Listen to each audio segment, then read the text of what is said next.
ഇന്നത്തെ നമ്മളെ topic 2026 FIFA ലോകകപ്പിന് യോഗ്യത നേടുന്നതിൽ പരാജയപ്പെട്ട രാജ്യങ്ങൾക്കായി റഷ്യ സ്വന്തം ലോകകപ്പ് ശൈലിയിലുള്ള ടൂർണമെന്റ് ആസൂത്രണം ചെയ്യുന്നതായി റിപ്പോർട്ട്. ഇതിനെക്കുറിച്ചിട്ടുള്ളതാണ് ഇന്ന് നമ്മൾ ഡിസ്കസ് ചെയ്യാനായിട്ട് പോകുന്നത്. Welcome back to SSV tech blog channel. 2026 FIFA ലോകകപ്പിന് യോഗ്യത നേടുന്നതിൽ പരാജയപ്പെട്ട രാജ്യങ്ങൾക്കായി റഷ്യ സ്വന്തം ലോകകപ്പ് ശൈലിയിലുള്ള ടൂർണമെന്റ് ആസൂത്രണം ചെയ്യുന്നതായി റിപ്പോർട്ട്.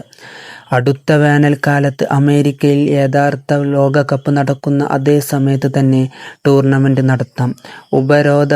ഉപരോധങ്ങൾ നീക്കുന്നതിനും 2030 റഷ്യയെ യോഗ്യതാപാതയിലേക്ക് തിരികെ കൊണ്ടുവരുന്നതിനും ഫിഫയിൽ സമ്മർദ്ദം വർദ്ധിപ്പിക്കുക എന്നതാണ് ഇതിന്റെ ലക്ഷ്യം.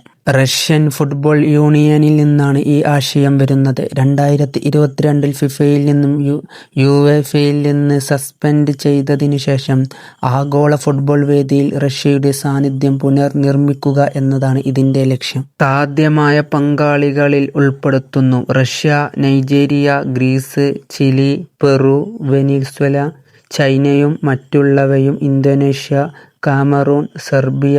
കൂടുതൽ അന്താരാഷ്ട്ര അനുഭവം തേടുന്ന ശക്തമായ ടീമുകളും രാഷ്ട്രങ്ങളും. റഷ്യ അന്താരാഷ്ട്ര മത്സരങ്ങൾക്ക് ആതിഥ്യത്വം വഹിക്കുകയാണെങ്കിൽ ടീമുകൾ ദേശീയ ചിഹ്നങ്ങൾ ഇല്ലാതെ കളിക്കേണ്ടി വരുമെന്നും CAS അഭിപ്രായപ്പെട്ടു. അതായത് പതാകയും ദേശീയ ഗാനവും ഇല്ല. ഫിഫ നിയമങ്ങൾ അനുസരിച്ച് എല്ലാ അന്താരാഷ്ട്ര ടൂർണമെന്റുകളിലും ഔദ്യോഗിക അന്താരാഷ്ട്ര മത്സര കലണ്ടർ പാലിക്കണം. ഇതിനർത്ഥം ഒരു സമാന്തര ലോകകപ്പ് സാധ്യമാണ്. എന്നാൽ ഫിഫയുടെ അംഗീകാരമില്ലാതെ ഇത് ഒരു ഔദ്യോഗിക മത്സരത്തിനു പകരം സൗഹൃദ മത്സരങ്ങളുടെ ഒരു പരമ്പരയായി മാത്രമേ കണക്കാക്കൂ.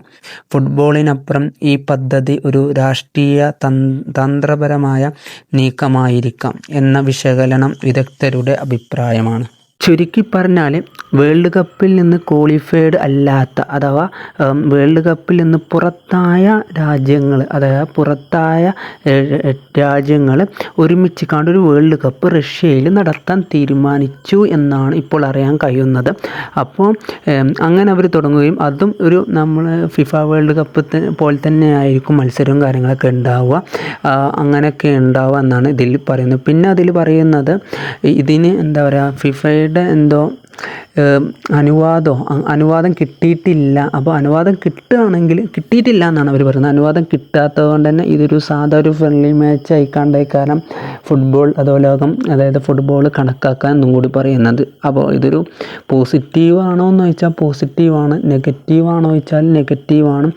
ഒരു പക്ഷേ എൻ്റെ ഒരു അഭിപ്രായത്തിൽ പറയുകയാണ്, ഒരു പക്ഷേ ഫിഫ വേൾഡ് കപ്പിൽ നിന്ന് ഫിഫ പ്രസിഡൻറ്റിൻ്റെ